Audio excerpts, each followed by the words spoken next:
The first time Karen got zapped, she screamed loud enough to startle the rooster into laying an egg, and that was before she tried to sue me for electrocuting her fake Prada purse. But we're getting ahead of ourselves. See, I never wanted a war with the HOA. I just wanted to raise my chickens, grow my tomatoes, and be left the hell alone. Unfortunately, the president of Maple Oaks HOA had other plans. She decided my land, my driveway, and even my barn cat's sunbathing rock should fall under her jurisdiction. And when I said no, well, let's just say that's when the static started flying. It all began on a Thursday morning, the kind of morning where the dew clung to the grass like gossip in a church pew. I was out feeding the goats when I saw a flash of white blazer through the fence line. Karen, strutting across the boundary like she owned the air itself, heels sinking into the soil with every step. She was flanked by a man carrying a clipboard and a woman snapping pictures like they were scouting locations for an HGTV nightmare. "Good morning," Karen sang, which was the first red flag. She never said good morning unless she was about to ruin mine.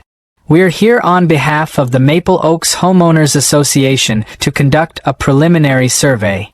I leaned on the feed bucket and squinted at her. "Survey what?" "The boundary. The shared easement. The mutual ingress and egress rights." She said it like she practiced in the mirror. "There's no shared anything," I said. "This is private land. That's my fence. And those goats don't like unannounced visitors." As if on cue, Jethro the goat bleated and charged toward the fence, head-butting it with the kind of enthusiasm only a farm animal can muster. Karen jumped back with a squeal, stepping in something unpleasant and unidentifiable. "Charming," she hissed. "Regardless, we believe our community has a right to access this path for recreational walking purposes. The HOA recently passed a resolution." I stared at her, blinking slow. "That's nice. But unless that resolution came with a deed and a time machine, I suggest you take your survey team and tiptoe back to your turf before the chickens decide you're a threat." She left, but not before making some overly dramatic remarks about how this wasn't over and the community demands unity. Unity, to her, meant turning my land into a scenic shortcut for dog walkers and strollers. Unity meant letting HOA Karen decide how I used property my family had owned for 3 generations. The next morning, a letter arrived. County envelope, official seal, stiff paper. A formal request to review the easement status due to a neighbor's concern. Neighbor, singular. No prizes for guessing who. I didn't panic. Not yet. Instead, I brewed a pot of strong coffee and called Uncle Dale. Dale's the kind of guy who wears Carhartt to weddings and once built a chicken coop entirely out of reclaimed church pews. He's also the unofficial keeper of all family land record. "Easement? Ain't no easement," Dale grunted. "Your granddaddy had it surveyed in '72. Posted signs every 50 feet. Want me to bring the documents?" He did more than that. He brought a whole file box, cracked and yellowed, smelling faintly of barn dust and diesel. Inside, the original deed, a hand-drawn map with fence lines in red pencil, and a Polaroid of Grandpa Hank giving the bird to a fence post. Proof enough. Armed with that, I figured it would blow over. Maybe Karen just needed a legal slap on the wrist. I underestimated her tenacity and pettiness. Over the next week, she showed up 4 more times. Once with a measuring wheel, once with a drone, once with a local news reporter, and finally, my personal favorite, with a laminated copy of the HOA bylaws and a folding chair. She sat just outside the property line, sipping LaCroix and watching me fix a busted fence board like she was waiting for me to admit defeat. But the moment that tipped the scale? The trail cam footage. I'd set up motion sensors to keep an eye on coyotes, but what I caught instead was Karen sneaking onto my land at night, flashlight in hand, muttering to herself while pacing the fence. At one point, she actually stepped into a chicken nesting box, screamed, and dropped her phone right into the poop pile. That was it. I called my buddy Rick, an electrician who once lit up a county fair with nothing but a car battery and optimism.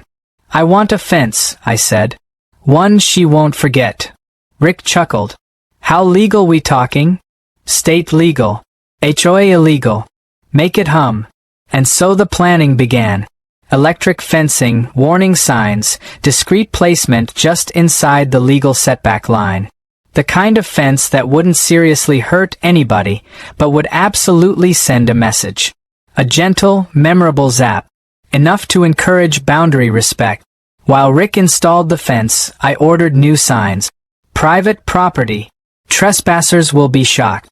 Literally. I made sure they were laminated, rain-resistant, windproof, and big enough Karen could see them from her LaCroix throne. By the end of the week, the fence was live. Rick tested it with a voltage meter. Jethro tested it with his face. Both results were successful. I set up 2 new trail cams for good measure, one hidden, one obvious. The bait, as they say, was set. What I didn't expect was how fast it worked. Karen returned the very next evening, presumably to inspect the fence. She reached her perfectly manicured hand toward the top wire just as a mosquito landed on her neck. In her flailing attempt to slap it, she touched the fence. The zap wasn't lethal, but the scream sure was dramatic. She dropped her handbag, staggered backward into a goat trough, and flailed like a soap opera actress discovering betrayal. The trail cam caught everything. The sound, the flail, the moment she realized she was on camera.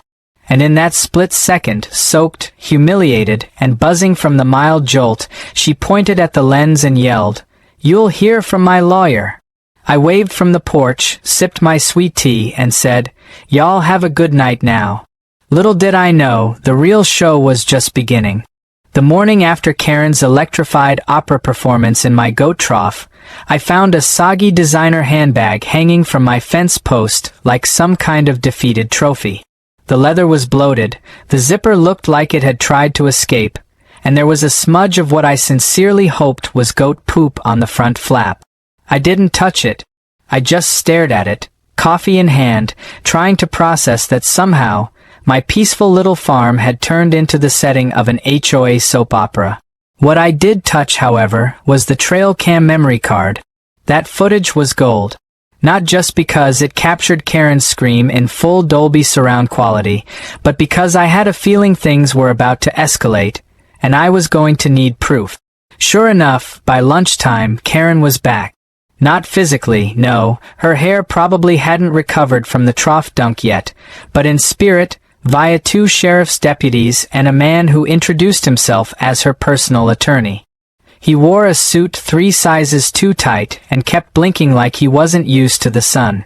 One of the deputies recognized me from the farmer's market and gave a subtle shake of the head like, "Brace yourself." "Sir," the attorney began, holding up a stack of papers as if they were sacred scrolls, "you've been served. My client, Mrs. Hemsworth, is filing a claim regarding bodily harm, emotional distress, and property damage as a result of the fence you've erected." I took the papers, skimmed them, and let out a laugh I couldn't quite hold in. "You're telling me she trespassed, got herself shocked by a clearly marked legal fence, and now she's suing me for her own stupidity?" He cleared his throat. "My client contends that the signage was insufficient, the voltage excessive, and the intention malicious." "You can tell your client," I said, "that I've got video of her ignoring 2 warning signs, stepping past a no trespassing marker, and touching the fence while swatting at a bug." One of the deputies coughed. The other turned away, shoulders shaking slightly. The lawyer didn't seem fazed. "Regardless, we'll be seeing you in small claims court unless the fence is removed immediately." I nodded slowly, already picturing the Facebook post I'd write later. "Got it. Tell Karen to dress for court.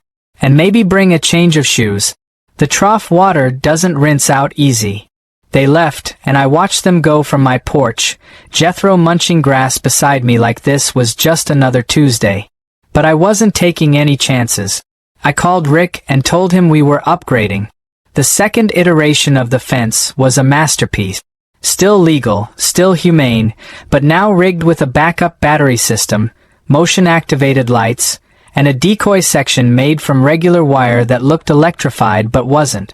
We even added a little chime that played a polite ding-dong when someone came too close, just to add a layer of psychological warfare. Rick said it was excessive. I said it was art. Karen must have sensed the upgrade, because she didn't return in person. No, this time she sent the media. A local news van rolled up 2 days later, a chipper young reporter in high heels stepping out with a microphone and a smile that said she thought this was going to be about goats, not legal drama. She interviewed me at the fence line while Jethro tried to eat her note. "I'm just a farmer," I said, "trying to protect what's mine. The fence is legal, marked, and necessary. If someone doesn't like it, maybe they shouldn't climb over it." The clip aired that night, complete with the trail cam footage of Karen's meltdown. Censored, of course, but the scream was included in full. It went viral faster than a chicken on corn.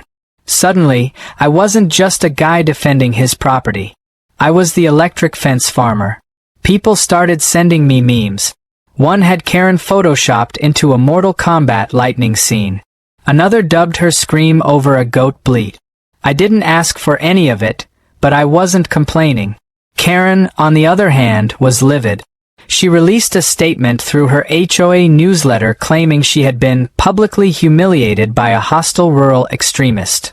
She called the fence a barbaric relic of frontier justice and claimed it represented a direct threat to community values.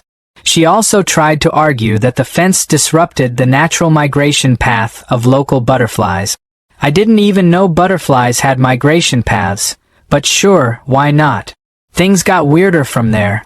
Someone from her HOA committee tried to climb the fence one evening, presumably to test it or sabotage it, but tripped over one of my trail cam decoys and fell into a pile of compost. He fled before I could get a proper ID, but he left behind a Maple Oaks HOA badge and one very expensive-looking loafer. I mailed it back in a box labeled "Caution, may contain common sense." Then came the ultimate escalation. Karen filed a formal motion with the county to investigate the psychological impact of electric fencing on neighborhood morale. It was laughable, but the county couldn't ignore a filed motion, so they sent out an official. Enter Mr. Danvers, a middle-aged man who looked like he'd rather be anywhere else. He walked the perimeter, checked the signs, took notes, and then asked if the fence had really been responsible for the scream he'd seen in the video. "Sure was," I said. "And she was lucky it wasn't the goat pen. That wire packs a little more punch." He nodded, scribbled something down, and said, "Looks legal. Honestly, this feels more like a neighbor feud than a zoning issue." Bingo. I offered him some eggs for his trouble. He declined, but his smile said he wasn't on Team Karen. I could have stopped there. Fence up, sheriff satisfied, county backing off. But I knew Karen. She wasn't going to stop. Not until she had the last word, the last signature, the last ounce of control. So I took one final step. I added a new sign to the fence. Bigger, bolder, placed right at eye level. It read, "This fence is not here to hurt you.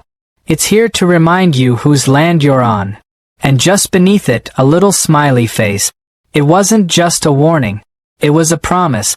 A promise that this farm, this fence, this life, I wasn't giving up any of it without a fight. And from the look of things, that fight was far from over.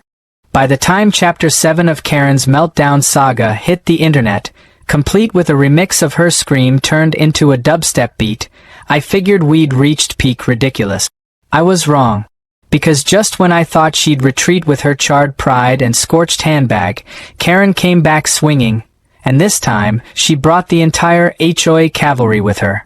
It started with a letter, not from Karen herself, but from the Maple Oaks Homeowners Association, embossed and overly perfumed.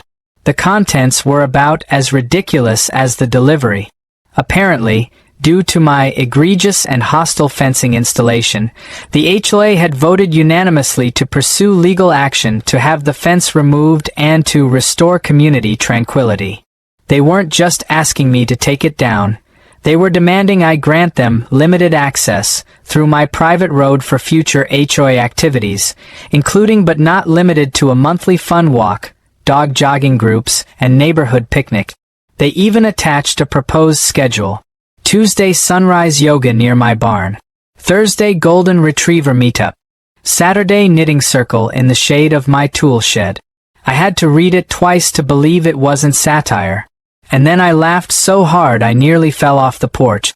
But the letter wasn't the real problem. The real problem came buried in the attachments. A proposed development plan. Maple Oaks had ambitions, it seemed. A second clubhouse. A scenic pond with a fountain. And a new driveway, the planned route of which cut right through the side of my land. That's when it stopped being funny. That's when I realized Karen wasn't just being nosy. She was laying groundwork for an annexation. I called Uncle Dale. When he answered, all I said was, "They're trying to pave my chicken run." 10 minutes later, he was in my driveway, dust still clinging to his overalls, a rolled-up survey map under his arm and fury in his eyes. We unrolled the map on my kitchen table. It was old, edges fraying, coffee stains in the corners, but clear as day. A thick red line marked the property line. Inside it, my land. All of it. Untouchable. Or so I thought. "Thing is," Dale said, tapping a corner with his grease-stained finger, "your granddaddy put an easement clause in the deed way back when. But there's a note here. A counter clause.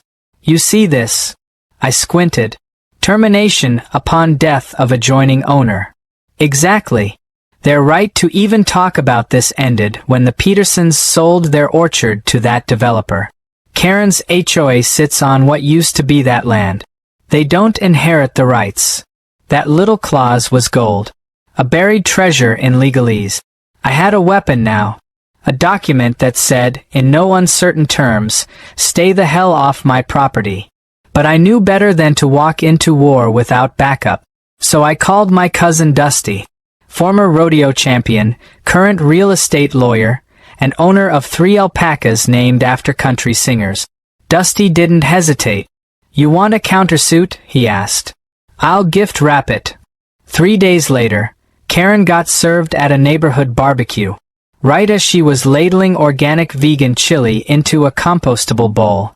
The process server handed her the papers and said, "Enjoy the chili," which, according to my sources, nearly made her drop the ladle into the coleslaw. The suit named both her and the HOA for trespassing, harassment, attempted property seizure, and defamation. It cited the easement termination clause, the viral video incidents, and a printed copy of the HOA's own newsletter, where Karen referred to me as an unstable rural extremist. Things got quiet after that. Suspiciously quiet. No emails. No deputies. No drone flyovers.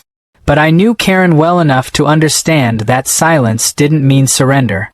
She was plotting. So I checked my cameras. All was calm. I checked the fence. Fully charged. Then I checked the front pasture and found something that stopped me cold. A single crutch. Lying in the grass like some kind of failed prop. Next to it, tire tracks. And a smear of ketchup? That afternoon, Karen filed a police report claiming she had tripped on my fence while conducting a community safety inspection and suffered a severe ankle sprain. The report included photographs of her sitting on the ground, face twisted in agony, next to what she claimed was exposed wire. But what the photo didn't show was that the wire in question was part of my decoy setup. No electricity. No danger. Just a dramatic performance next to a bunch of tangled garden hose and a very confused squirrel. Thankfully, the sheriff's office had already seen the video from my new camera angle. Karen had staged the whole thing. She limped into frame, plopped down dramatically, and poured what looked like ketchup on her sock before snapping photos and dialing the non-emergency line. When the deputy showed up and asked if she needed medical help, she said no. But she did insist on delivering a 15-minute monologue about community trust and frontier recklessness. That, as it turned out, was the final straw for the HOA board. I didn't hear it directly, but word travels fast in places where people mow their lawns diagonally for status. Karen's vice president, Janice, known for her bedazzled gardening gloves and overly complicated lemonade, called an emergency meeting. The result? A vote of no confidence. Karen was out. Of course, she didn't go quietly. She stood on her front porch the next day, wearing a neck brace and holding a clipboard, shouting about legal injustice and civil disobedience while no one listened. I watched from my porch, sipping sweet tea and scratching Jethro behind the ears, marveling at how fast a paper empire can crumble when built on ego and entitlement. That evening, a few HOA members stopped by. Apologies were made. Jars of honey were exchanged. One woman asked if my farm stand would be open again soon. I told her it would, once I stopped worrying about trespassers with clipboards. She nodded solemnly and muttered something about Knitting Club needing a new venue. I considered offering the barn but decided I wasn't ready for that level of chaos again. I thought maybe, just maybe, it was over. Karen was dethroned, the fence was standing strong, and the lawsuit was proceeding in my favor. But this wasn't a story that ended with peace and pie. Because the next morning, a black SUV pulled into my driveway. Out stepped a man in a suit, sunglasses glinting, briefcase in hand. He introduced himself as a representative from a land development firm. "We've been watching the situation unfold," he said, "and we're interested in making you an offer. An offer. To buy your land. All of it. At a premium." I stared at him, heart thudding. This wasn't just about goats and fences anymore. This was about legacy. About what my granddad built, what I fought to protect. And somewhere in the back of my mind, I could hear Karen's voice. "You'll regret this." But she was wrong. Because the only thing I regretted was not electrifying that fence sooner. I didn't answer the man right away. He stood there with his briefcase and shiny shoes, clearly not used to dust or silence. Probably the type who thought a chicken coop was a design style and not something that required cleaning twice a week. He looked around like he expected my porch to transform into a conference room. I let the quiet stretch long enough for him to shift his weight uncomfortably before I said anything. He offered a number. A big one. Big enough to make most folks blink. I didn't blink. I just looked past him, out at the pasture where Jethro was standing on top of an overturned feed bin like some sort of goat king surveying his domain, and I said, not unkindly, "Not for sale." The man blinked. Twice. Then smiled the way people do when they think you've misunderstood something obvious. He opened his briefcase like he was about to pull out the golden ticket, slid a folder across my porch railing, and started talking about community expansion, regional growth potential, increased property values, and a long-term vision. He used the phrase, revitalizing rural spaces, which nearly made me spit out my tea. I stopped him there. "You see that shed?" I pointed to the weathered little structure in the distance, roof slanted like it had a secret. "Built by my great-grandfather. Still standing. You see that barn? My dad raised 3 kids and 24 hogs under that roof. I've got fence posts older than your company, son. This ain't some space to revitalize. This is a legacy." He started to interrupt, but I raised a hand. "Besides, I already had a run-in with your idea of community development." Her name was Karen, and she ended up face down in a goat trough. To his credit, he didn't press. Just packed up his folder, nodded like a man who'd been told no before, and left with a polite but tight-lipped, "You know where to reach us." I did. And I wouldn't. I figured that was the end of it. Fence still standing. Land still mine. Karen humiliated, and now nothing more than a local cautionary tale. The goats were thriving. The chickens were laying like overachievers. Peace at last. Until the final encore. It happened on a sunny Saturday. I was out by the barn stacking hay when I heard it. A strange metallic clink, followed by a startled yelp, then a long string of words that definitely weren't in the HOA Code of Conduct. I dropped the bale, rushed around the corner, and there she was. Karen. Wearing what I assume was meant to be a country casual disguise. Denim jacket, sun hat, boots too clean to be real, and crouched by the fence with bolt cutters in her hand and rage in her eyes. "You've got to be kidding me," I said. She froze like a raccoon caught in a spotlight, then straightened up and launched into a tirade I'd apparently interrupted mid-performance. Something about property rights, civil disobedience, moral victory. She waved the bolt cutters like a torch in a revolution and accused me of oppressing the neighborhood with my electric tyranny. You don't live in the neighborhood, I reminded her.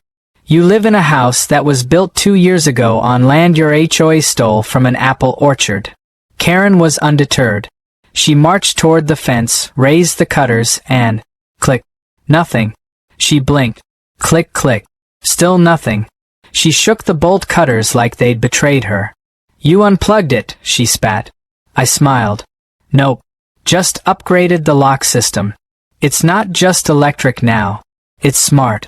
Recognizes property tags. Her eyes narrowed. You can't do that. I did. And I'm also recording. I pointed to the camera mounted on the barn post, red light glowing like a little eye of justice. Karen turned, saw it, and for one glorious moment, I thought she might actually flee. But instead, she did what Karen does best. She dropped to the ground, clutched her ankle, and started wailing like she'd been shot by lightning. I didn't rush to her side. I didn't even move. I stood there, arms crossed, as she flopped like a soccer player in slow motion, groaning about severe nerve damage and how she'd never walk again. The sheriff arrived 20 minutes later, summoned by a neighbor who heard the commotion and assumed someone had fallen into a combine. He took one look at Karen's pristine boots and limp-less limp, then turned to me and asked, "Same fence?" "Same fence," I said. "Still legal?" He nodded. Then he turned to Karen and said, "Ma'am, we're going to need you to vacate the property." Again. "But he electrocuted my aura," she stammered. "Aura's not in the zoning maps," the deputy said, deadpan. "Let's go." That should have been the end. And this time, it finally was. Karen's latest stunt earned her not just a court summons but a restraining order.